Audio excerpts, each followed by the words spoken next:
Hello everyone. मेरा नाम cocaine. स्वागत करती हूँ आप सभी का। कैसे हो? उम्मीद करती हूँ आप सभी अच्छे होंगे। तो दोस्तों, आज के वीडियो लेक्चर में हम डिस्कस करेंगे यूजीसी नेट के ऊपर कि आपको मैं इस पर्टिकुलर वीडियो लेक्चर में फुल स्ट्रेटेजी बताऊंगी कि आपको किस प्रकार से यूजीसी नेट पेपर 2 हिंदी की तैयारी करनी है। कौन सी बुक आपके लिए सबसे बेस्ट है, किस यूनिट पर आपको ज्यादा फोकस देना है, कितने साल के पीवाईक्यू आपको करने हैं और मॉक आपको कहाँ से करने हैं और फिर वो मॉक जब आप लगाते हो तो उनको किस प्रकार से आपको लगाना है। ये पूरी स्ट्रेटेजी मैं आप लोगों के साथ डिस्कस करूंगी। सबसे पहले तो आपके पास जब आप किसी भी सब्जेक्ट की तैयारी कर रहे हो, चाहे वो हिंदी है, इंग्लिश है, मैथ है, वट आपका जो भी सब्जेक्ट है उसका सिलेबस आपके पास होना चाहिए। उसका प्रिंट आउट निकाल कर आप अपने पास रख सकते हैं। अगर मैं अपनी बात करूं तो मैंने दोस्तों प्रिंट आउट नहीं निकलवाया था। मैं कैसे तैयारी करती थी? हरियंत की एक बुक आती है, क्या नाम बताया मैंने? हरियंत। हरियंत की एक बुक आती है, उसमें जो है आपका यूजीसी नेट पेपर 2 की जो 10 यूनिट है, आप सब जानते हैं कि हमारे जो 2 पेपर होते हैं, यूजीसी नेट में कितने पेपर होते हैं? 2। एक तो आपका फर्स्ट पेपर होता है जिसमें आपकी कितनी यूनिट दी गई है? 10 यूनिट दी गई है। और दूसरा आपका जो मेन सब्जेक्ट है, आपका कौन-सा है? हिंदी। उसमें भी कितनी यूनिट लगी हुई है? 10। तो जो आपकी 10 यूनिट लगी हुई है यूजीसी नेट हिंदी में, उसका जो सिलेबस है, उसका जो प्रिंट आउट है, वो आपके पास होना चाहिए। तो मैंने बुक बताई है हरियंत। हरियंत जो बुक है उसमें आपका पूरा सिलेबस आपका यूनिट 1 से लेकर यूनिट 10 तक वहां पर पूरा बिल्कुल एक्सप्लेन किया गया है। अगर आप लोग चाहते हो तो मैं उसकी बुक आपके सामने एक बार शो कर देती हूँ। जैसे मेरे पास हरियंत की ये बुक है। कौन सी बुक है मेरे पास? हरियंत की ये बुक है।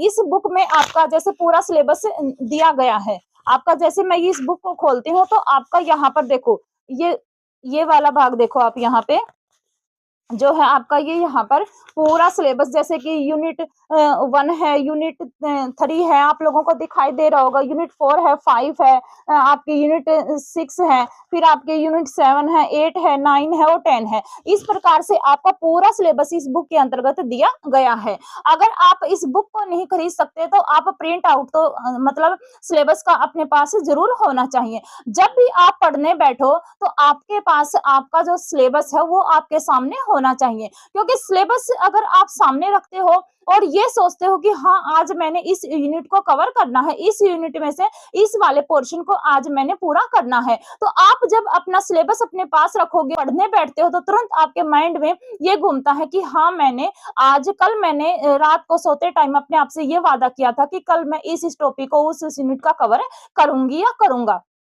तो सिलेबस को पास रखने का यही एक मेन मकसद होता है। वैसे भी आपको सिलेबस का पता होना चाहिए, क्योंकि आप जब किसी भी कॉम्पिटिटिव एग्जाम की तैयारी करते हो, अगर आपके पास सिलेबस ही नहीं, मतलब सिलेबस का ही नहीं पता है, तो फिर आपकी तैयारी करने का कोई फायदा नहीं है। जैसे आपको कहीं दूसरे गांव में या कहीं दूसरे शहर में जाना है, तो आपके पास सबसे पहले उसका एक रोड मैप होता है कि हाँ मैं इस बस से वहां पर जाऊंगा, फिर वहां जाऊंगा, फिर वहां पर जाऊंगा और फिर मतलब आपका जो गंतव्य है उसके उस तक मैं पहुंच जाऊंगा। तो सिलेबस भी आपको क्या करता है, आपका जो गंतव्य है, आपने जो लक्ष्य निर्धारित किया है वहां पहुंचाने में आपकी मदद करता है। दूसरी बात हुई आपकी कि आपको किस यूनिट पर ज्यादा फोकस करना है। मैं सबसे पहले कहूंगी कि आप यूनिट 5 से लेकर यूनिट 10 तक, यानी कि कविता से लेकर आपकी जो 10वीं यूनिट दी गई है हिंदी की अन्य गद्य विधाएं, आत्मकथा, जीवनी तथा अन्य गद्य विधाएं जो वहां पर दी गई है, यूनिट 5 से लेकर 10 तक आपको उन पर अब ज्यादा फोकस करना है, क्योंकि अभी आपका हाल ही में जो एग्जाम हुआ है वहां पर आपके यूनिट 5 से लेकर और यूनिट 10 तक ज्यादा वहां से कवर आपका पेपर किया गया था। पहले के टाइम पर होता था कि आपकी जो दूसरी यूनिट है हिंदी साहित्य का इतिहास, आपकी जो दूसरी यूनिट लगी हुई है वहां से आपके ज्यादा क्वेश्चन पूछे जाते थे, मतलब 30 या 40 क्वेश्चन वहां से आपके बनते थे। लेकिन अब की बार ऐसा नहीं हुआ है। अब की बार एग्जामिनर ने क्या किया है कि आपकी जो यूनिट 5 है और 10 है उस पर ज्यादा फोकस किया है, और आपकी जो सेकंड यूनिट है हिंदी साहित्य का इतिहास, वहां से केवल आपके 10 या 12 क्वेश्चन ही वहां से उठाए गए हैं। तो अब आपको यूनिट 2 के बजाय आपको यूनिट 5 से लेकर यूनिट 10 तक क्या करना है, आपको ज्यादा फोकस करना है, क्योंकि यूनिट 5 से लेकर यूनिट 10 तक आपके टेक्स्ट लगे हुए जिसमें आपकी कविता, उपन्यास, कहानी, निबंध और मैंने बता दिया हिंदी की अन्य गद्य विधाएं जिसमें आत्मकथा, जीवनी तथा अन्य गद्य विधाएं, यात्रा वृतांत, आपके संस्मरण है, ये सब इसके अंतर्गत आते हैं। अब मतलब सबसे पहले तो आपको आपके सिलेबस में जितने भी लेखक या कवि लगे हुए हैं, उनका जन्म वर्ष, क्या बताया मैंने? उनका जन्म वर्ष, और साथ में जो रचनाएँ दी गई हैं, उनका प्रकाशन वर्ष आपको ज़रूर याद होना चाहिए। जैसे ही किसी लेखक या कवि का नाम आता है, मान लीजिए आपके सामने आते हैं, जैसे ही अज्ञेय आपके सामने आए, तो आपका दिमाग को तुरंत रिकॉल होना चाहिए कि अज्ञेय का जन्म कब हुआ था? 1911 में हुआ था।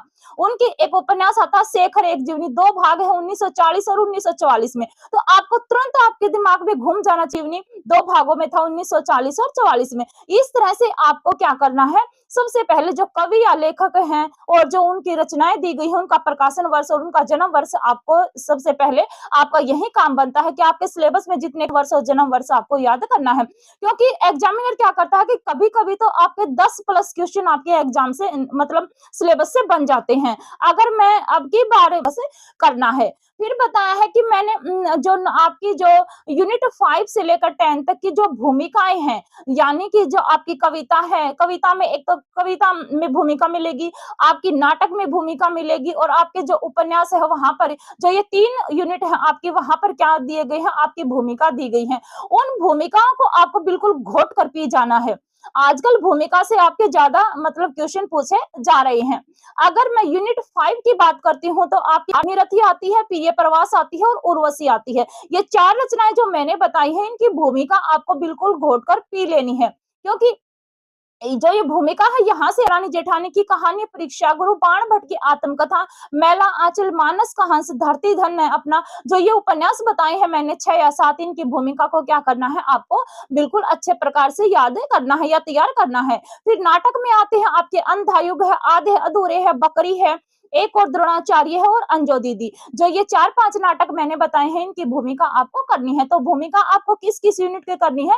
यूनिट 5 की करनी है, यूनिट फिर 6 की करनी है और यूनिट 6 की 8 की। मतलब जो ये 3 मतलब यूनिट बताई हैं मैंने, इनकी आपको क्या करनी है, भूमिका तैयार करनी है। फिर आपको करना क्या है कि जो हिंदी कहानी है, हिंदी इन जो कहानी दी गई है आपकी, दी गई है कौन-सी हिंदी कहानी, तो उस यूनिट को आपको कैसे तैयार करना है कि सबसे पहले तो आपको मैंने बताया है कि जो प्रकाशन वर्ष है कहानी का, वो आपको याद होना चाहिए। साथ में आपको क्या करना है कि जो कहानी है, किस कहानी संग्रह में संकलित है और उस कहानी संग्रह में कितनी कहानियाँ हैं, ये आपको साथ में जो यूनिट जब आप 7 करोगे हिंदी कहानी, तो आपको ये काम सबसे पहले करना है। क्या करना है आपको कि कहानी किस कहानी संग्रह में संकलित है और उस कहानी में कितनी कहानियां संकलित हैं, जो कहानी संग्रह दिया गया है उसमें कितनी कहानियां संकलित हैं, ये आपको ऐसे यूनिट 6 तैयार करनी है। वैसे तो आपको पढ़नी है पूरी मतलब कहानी, जैसे कि ईदगाह है, उसने कहा था, ये आपकी तीसरी कसम है, ये जो कहानियाँ हैं, ये आपको पूरी-पूरी तो पढ़नी है, साथ में मैंने बता दिया, जो आपके एग्ज़ाम में ज़्यादा डीप क्वेश्चन बनते हैं, कि जैसे कि आपसे पूछ लेता है कि जो ठुमरी कहानी संग्रह है, उसमें कितनी कहानियाँ हैं? क्या बताया है मैंने कि जो ठुमरी कहानी संग्रह है फणीश्वरनाथ रेणु का, उसमें कितनी कहानियाँ संकलित हैं? 8 है, 9 है, 10 है, 12 है। एग्ज़ामिनर आपके सामने ऐसे ऑप्शन परोस कर देता है और आपको उनमें से चूज़ करना होता है कि इसमें से कितनी कहानियाँ ठुमरी कहानी संग्रह में संकलित है।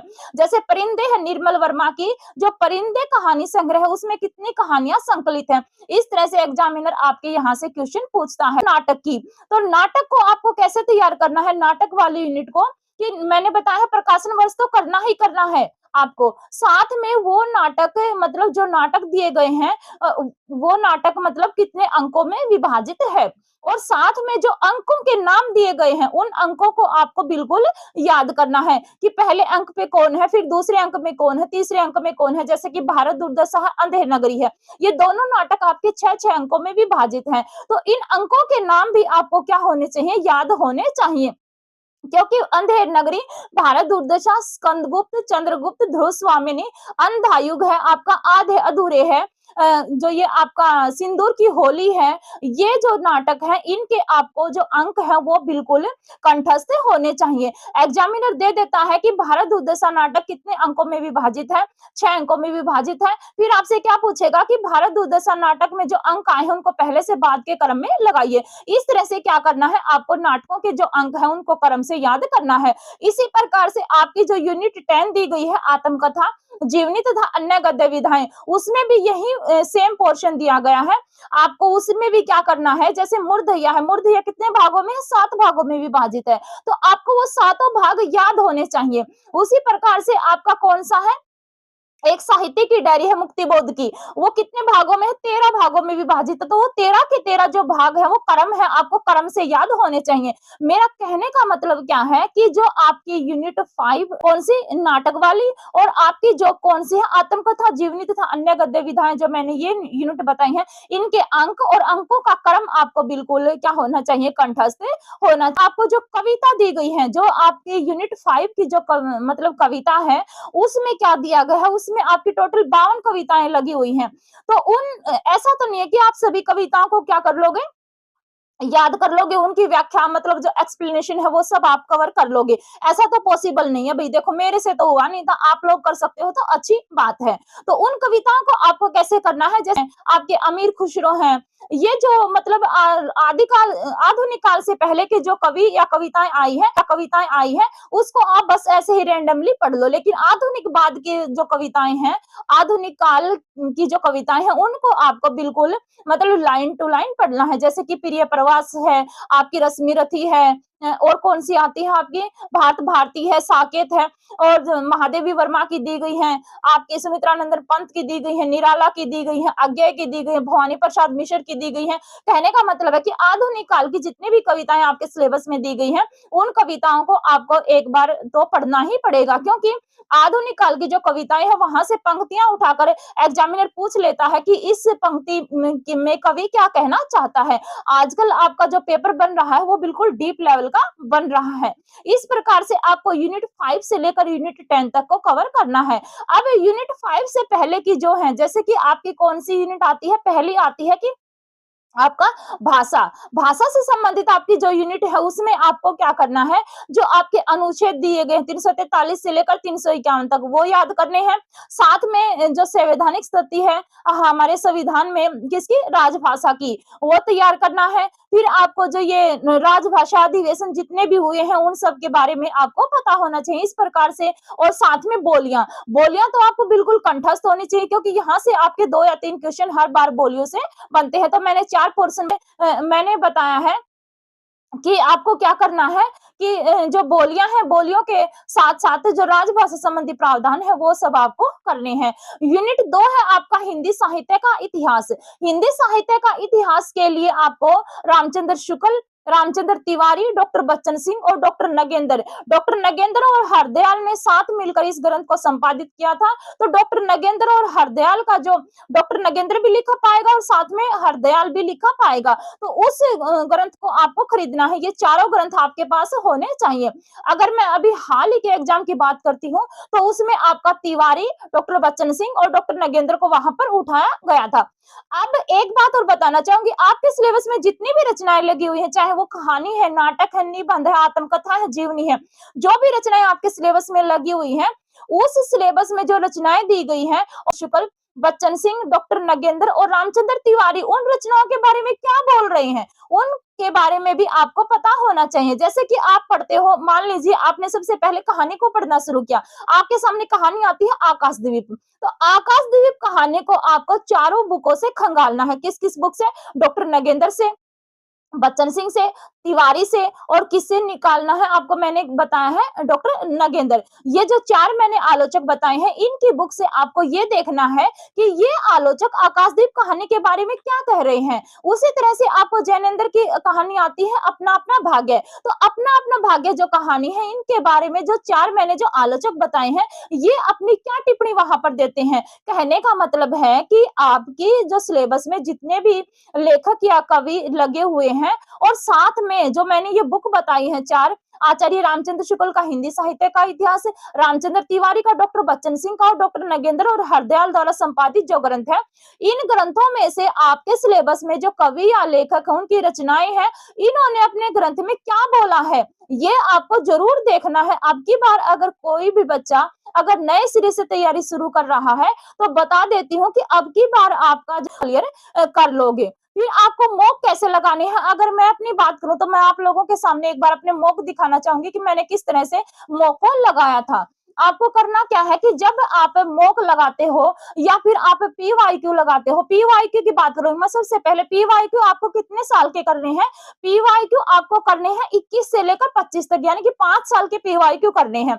अगर आप 5 साल के नहीं कर पाते हो तो 23, 24 और 25 ये 3 साल के पीवाईक्यू तो आपको बिल्कुल करने हैं। और पीवाईक्यू जब जब आप लोग करते हो, पीवाईक्यू करते टाइम आप लोग जब आप लोग ये देखते हो कि हाँ मेरा ये पर्सन गलत हुआ है, आप ऑप्शन को भी देखो। ये नहीं है कि आपने मतलब 4 या 5 ऑप्शन वहां पर दिए गए हैं और आपका पर्सन ठीक हो गया, कोई बात नहीं है, हम अगले क्वेश्चन की तरफ बढ़ते हैं। नहीं, और जो ऑप्शन दिए गए हैं और वो ऑप्शन आपका क्यों गलत हुआ है, और वहां पर मान लीजिए आपका पर्सन ठीक हो जाता है, अच्छी बात है, लेकिन बाद में आपको क्या करना है? अभी तो आप घर पर बैठे हो ना, एग्जाम हॉल में नहीं हो, तो आपको क्या करना है कि ये सही है तो क्यों है और गलत है तो क्यों है, मतलब उसके पीछे आपको तर्क लगाना है कि सही है तो ये सही क्यों है और गलत है तो गलत क्यों है। आपको फिर उसको अपनी बुक से खंगालना है उस पर्सन को। अगर मान लीजिए कोई कहानी का पर्सन आपके सामने आता है, ईदगाह का मान लीजिए आता है, तो ईदगाह कहानी में जो भिश्ती है, मोहसिन है, वो सब ये खिलौने खरीदते हैं। बाजार में मिठाई कौन कौन मतलब हामिद को खिलाता है, मान लीजिए इस तरह से आपके एग्जाम में पर्सन बनता है, और आपको मान लीजिए वो पर्सन आपका ठीक हो जाता है, लेकिन फिर से आपको वो कहानी पढ़नी है कि यहाँ पर जो गलत था तो वो गलत क्यों और ठीक है तो ये ठीक है क्यों है। इस तरह से क्या करना है, आपको पीवाईक्यू लगाना है, और जिसमें आपको ये लगे कि हाँ ये मेरा पर्सन तो गलत ही हुआ है, उस पर्सन के आगे आपको नोट कर लेना है कि इस यूनिट से और ये वाला जो पोर्शन है ये मेरा वीक है, और मैं फिर से क्या करूंगा, इसके ऊपर अपनी और कमांड बनाऊंगा। अब मॉक टेस्ट जब आप लगाते हो, मॉक टेस्ट के लिए आप बाजार से कोई भी एक बुक परचेज कर लेना। मॉक जब आप लगा लो तो आप ये देखा करो कि आपके कितने नंबर वहां पर बन रहे हैं। आपके 89 बन रहे हैं या फिर 56 बन रहे हैं, 60 बन रहे हैं, 72 बन रहे हैं। आपको देखना है कि आप कितने पानी में हो। देखो जब मैं मॉक लगाती थी मैं इस तरह से करती थी, आपको यहाँ पर शायद दिखाई भी दे रहा होगा। देखो इस तरह से क्या करती थी मैं, सही के आगे सही और गलत के आगे गलत, इस तरह से मैं अपने मॉक को लगाती थी। जैसे कि आपको मॉडल पेपर 2 दिखाई दे रहा है, यहाँ पर दिखाई दे रहा है ना आपको, ऐसे देखो, यहाँ पर देखो आपको मॉडल पेपर 2 ऐसे दिखाई दे रहा, गलत है तो गलत, सही है तो सही, और जो मेरा मतलब पर्सन गलत होता था उसके ऊपर मैं ऐसे सर्कल कर लिया करती थी कि हाँ मेरा ये पर्सन क्या हुआ है, गलत हुआ है, किस यूनिट से है, मैं अलग से फिर नीचे देखो मैं ऐसे नोट कर लिया करती थी। इस तरह से क्या करती थी, मैं अपने मुंह पर लगाती थी। देखो अब यहाँ पर किस तरह से है, ये आप लोगों को शायद दिखाई दे रहा होगा। तो ये मैंने की है आप लोगों के साथ मतलब पेपर 2 हिंदी की स्ट्रेटेजी डिस्कस। अगर आप लोग चाहोगे तो मैं जो फर्स्ट पेपर है उसकी भी आपके सामने स्ट्रेटेजी डिस्कस कर दूंगी। हाँ, एक यूनिट आपकी तीसरी रहती है और चौथी रहती है। तीसरी यूनिट कौन सी है, काव्य शास्त्र है, और फोर्थ यूनिट कौन सी आपकी वैचारिक पृष्ठभूमि है। तो काव्य शास्त्र के लिए आपको क्या करना है, काव्य शास्त्र के लिए आपको सरस्वती पांडे और गोविंद पांडे की एक बुक आती है, किसकी क्या नाम बताया मैंने, सरस्वती पांडे और गोविंद पांडे। इस बुक में जो आपका चाहे भारतीय काव्य शास्त्र है चाहे फिर आपका पाश्चात्य काव्य शास्त्र है, वहां पर बिल्कुल अच्छे से एक्सप्लेन किया गया है, और आपके जो काव्य शास्त्र में जो क्वेश्चन बनेंगे इस बुक से ही आपका कवर हो जाएगा। वैचारिक पृष्ठभूमि के लिए कोई बुक नहीं है भाई, क्योंकि ये बुक मतलब ये जो यूनिट है इतनी ज्यादा लेंथी है, तो इसके लिए कोई भी बुक नहीं है। तो इसके लिए आप गांधीवाद है, आपका मार्क्सवाद है, आपका भीमराव अंबेडकर है, अंबेडकर ने जो वाद दिया था, ये सब आप जैसे कि लोहिया दर्शन है, ये सब आप मतलब आप गूगल कर सकते हो, वहां से कर सकते हो। मैंने तो गूगल करके जो आपकी फोर्थ यूनिट है उसको कवर किया था।